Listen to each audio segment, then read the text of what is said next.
Hey guys, Mark Allen, BHSpringSolutions LLC and BHSpringSolutions.com, back for another session of High Power University, and we're diving into the barrels and the details of them this time.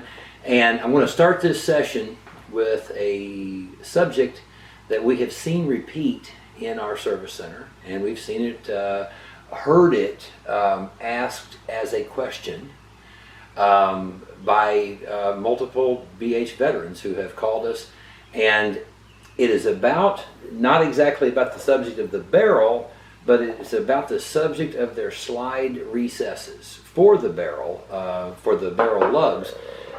When I say barrel lugs, that's your part of the top of your barrel right here. It's those two lugs that when you insert the barrel into the slide, then mate with the recesses in the slide. The subject that I'm going to bring up is these slide recesses, and the fact that typically these slide recesses, and this is a BH Spring Solutions, we call this part of our Masterpiece Maker series. This was started its life with us as a Israeli surplus high power, and it had very little wear anywhere, unlike a lot of surplus pistols that are, they've been used a lot. This one, it had its share of use, but it was in nice shape overall. Very, very, very consistent with what we have seen with FN, Browning, and almost all the clones.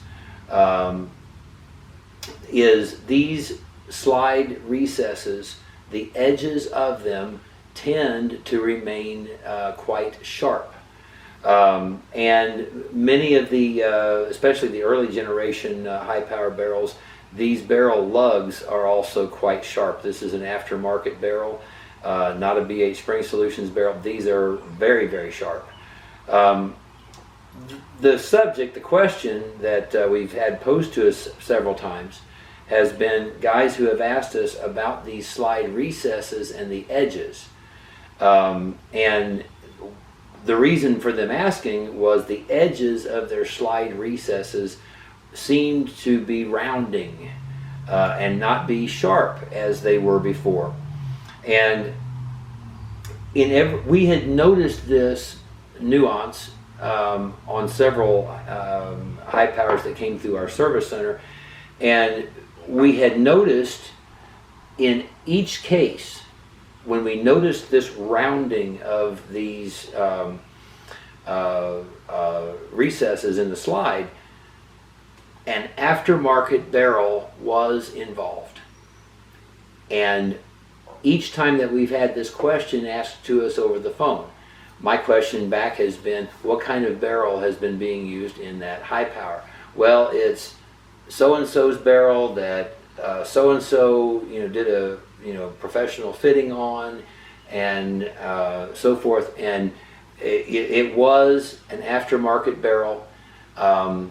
And I want to stop right here and just re-emphasize, every barrel that has ever been made available aftermarket, except if you were buying it from Browning, has been a reverse engineered effort. And there's some significance to that. We're going to get into the details of why that is significant. And this is the very, very important part that, that reverse engineering can't ever hit perfectly because it involves too much guesswork, and I'll explain that. The measurements of these barrel lugs is done in millimeters on the high power, because it was, after all, designed and blueprinted in Belgium. And when you think about, okay, I'm going to reverse engineer the high powers barrel lugs, and so you want to start getting dimensions on these barrel lugs because those are what mate with the slide recesses. I want to share one other concept here. Because of some things in the high power design. And I'm referring especially to the trigger subassembly. I'm referring especially to the size of the hammer and sear because of the mechanics of these parts. The original high power design left room for improvement because it was possible. And I think because that's true, that it has led some aftermarket makers of barrels to believe that they can better the FN Browning barrel. Now, having said that, please understand, none of these aftermarket companies have had blueprint technology for a high power barrel available to them. All of these barrels have been reverse engineered. The high power blueprint technology was highly guarded by not only FN but everybody who made the clones. So this understanding is very difficult to get a real handle on without access to, or even being able to reference blueprints for certain things. So in the course of the last 6 years, Bulgaria has been particularly valuable to BHSpringSolutions because of multiple things, not the least of which is the presence of Arcus, who made the Arcus 94 barrel, which was a blueprint conforming high power internally. In the last 6 years, I've been to Bulgaria 9 times. My partner Slav and I have been to Belgium, to Liège, to Urstal 3 times. Some of the things that you can't do without blueprints is understand where are the margins. The reason that this is important, I can give you the best real life example I can. My carry high power. Prior to having an incident where my own carry high power did lock up on me because of heat, I had a couple of times poured 200 rounds out of this handgun and no stoppages, preloaded magazines, one after the other, shooting as fast as I can. And this was for a purpose. There was a reason for that. We call this extreme testing. We have found that extreme testing is another one of those areas where you can learn things about a handgun, about a design, about margins, and about tolerances. And then I had an instance where I was shooting with some family members, and I was just loading a couple of magazines rather quickly, but this was very casual, one shot, a lot of that. And so this kind of strung out over a duration, and by 175 rounds at that point. Now, having said that, this was continuous shooting from one person to another magazine, another person. This, was, the handgun wasn't laying and cooling is what I'm saying. Around 175 rounds, the slide stopped about midway through the cycle, and the slide could not be moved on the frame until it cooled down. There is a limit to what the high power design can do before you get to the point that I just described. This was a very stock, at this time, high power, original barrel, BH Springs, and SFS. And it locked up at about 175 rounds.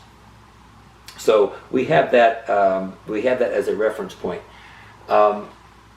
The reason that understanding margins and tolerances is so important, and especially in the high power pistol, is because there are so many margins and tolerances that are just ultra thin, ultra close. Back to these recesses in the slide. Just as we have found rounding off or premature wear, really, in multiple high power slides, and we've been asked the question about multiple BH veterans, the same question we've been asked. Likewise, we have not encountered an instance where any high power, even in all of the surplus high powers that we have restored and refurbished and optimized in our service center, we've not come across one with an FN Browning stock barrel where these recesses had any type of premature wear, where the edges of the recesses still did not retain some integrity, some sharpness to them. What that, and my own personal carry high power that has 28,000 rounds through it and has been through a lot of extremes, still shows no signs of rounding off those edges of those recesses. This is a very, very interesting thing to us, which of course sent us to the next step of, why and how come is this happening? I'm going to give you a nugget here.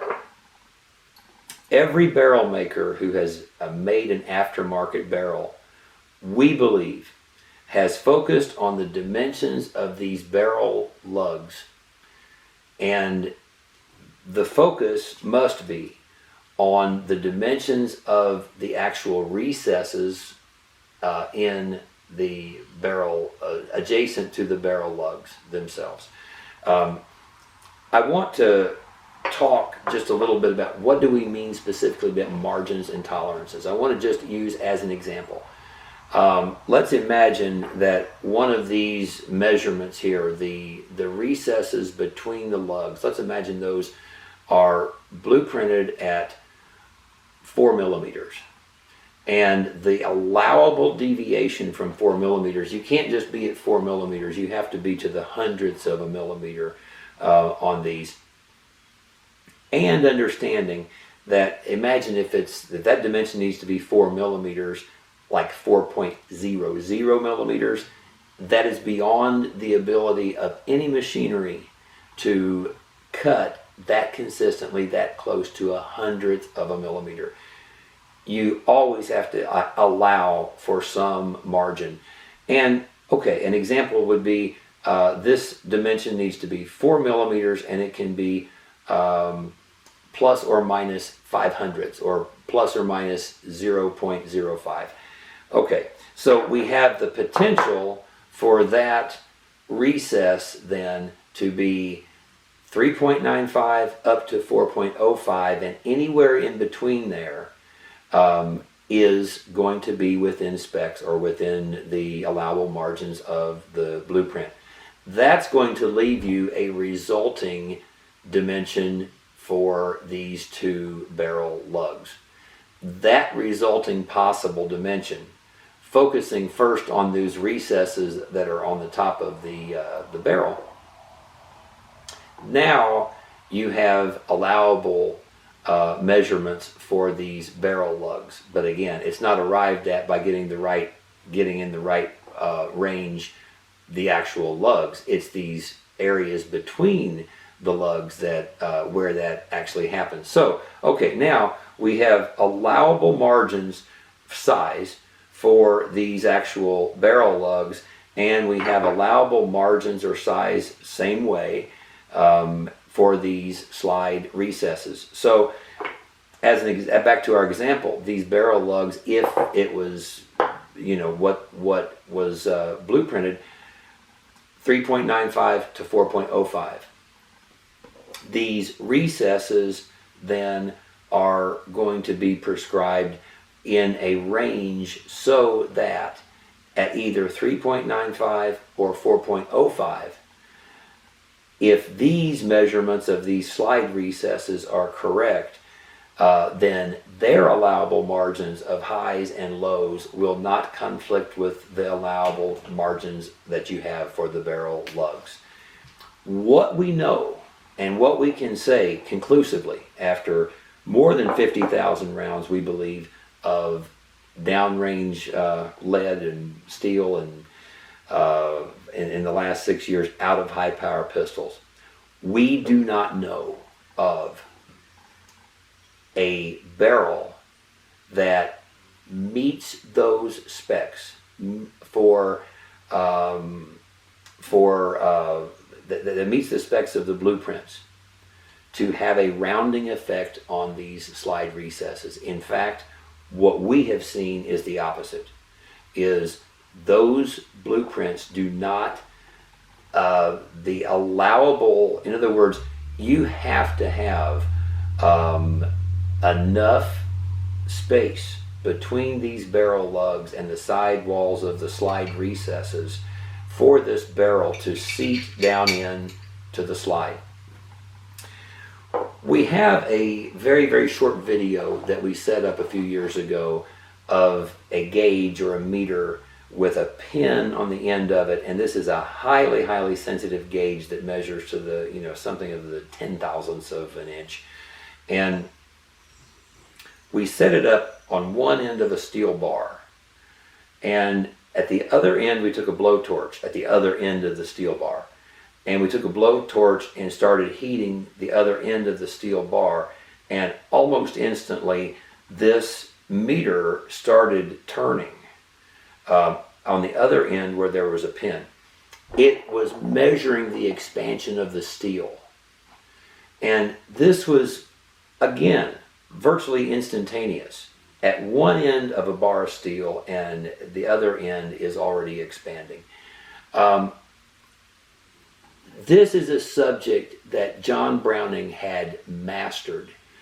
I don't know how many decades out ahead of the rest of the world this man was when it came to this type of stuff. And here's where I'm going with this. The same man that made automatic weapons that, I think one of them that he had tested by our military fired 20,000 rounds one day with no malfunctions, and that was the requirement for the request from the military. And after the test was over, he shot another 20,000 rounds out of the same weapon. This man absolutely understood the issues of expansion of metal and steel, and what the issues would be or not be with respect to barrels fitting into slides. And this exact subject matter, where I'm going with this is this exact subject matter we're talking about the size of these lugs. How tight should they be? How tight should the fit be in a high power slide? As we're talking about that, I talk about that in the backdrop of this was John Browning's forte. This was his wheelhouse. And Dieudonné Save, who finished the high power pistol, absolutely had this knowledge. He was as much of a booked up genius about this subject as John Browning was, and I think he probably wrote this book on the subject, frankly. He had an incredible understanding for it, and he made firearms that did not easily lock up and stop after just a nominal number of rounds. And so what I'm saying to you is this work that we experienced from FN Browning, and the other makers of high power pistols, again, in all of the clones, the Arcuses, the Inglis's, the FEGs, we have never found rounding off of these edges of these slide recesses before when a stock barrel is being used. The end word, I guess, that we can give or conclusion about this part for High Power University is, after 6 years, 50,000-ish rounds of ammunition that we've shot out of high power pistols and hundreds that we've had through our service center, we can say we've never seen wear, definitely not premature wear, of these edges of the slide recesses. We know that John Browning and Dieudonné Save got this right. They got it right for accuracy purposes. They got it right for longevity purposes. They got it right for not getting excessive wear purposes. The short answer to the question, what's causing the rounding of some slide recesses in some handguns? It is a barrel fit that starts out too tight. And as that handgun is heated up, the steel expands. The relationship gets tighter. This relationship in this slide is almost too tight of this barrel in this slide, as the parts. And by the way, this is about one of the hottest parts of a barrel, a high power barrel, is right in this area of where those barrel lugs are. So does expansion happen? Absolutely it happens. It happens to a very large degree. One of the things I noticed immediately after putting 200 rounds through my own high power a couple of times, the barrel to slide fit was tight at that point. It was not the same fit as it was when it started out cold. When the barrel fit is too tight, what we have determined is these sharp barrel lugs will, as they expand, microscopically probably, but very, very noticeably, they will act as cutters of your slide recesses. This is permanent damage. And it's probably one of the most serious things that we've seen and we've talked about yet in High Power University. And that is what we have found happening.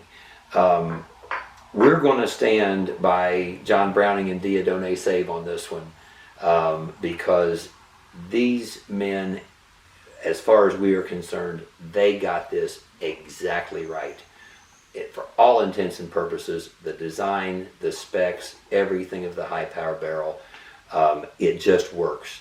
And it does not wind up causing you premature damage to your slide recesses. You can't fix that after that has been done. So the controversial part of this is we know we have friends, BH veterans, who spent a lot of money on aftermarket barrels, and they spent a lot of money to have them fitted, and they've got high power slides that have what we consider to be irreversible permanent damage. And this is a hard thing to accept. In our next session, we want to really clear anybody who might be disappointed about they have a little bit of possible damage to those slide recesses and their integrity.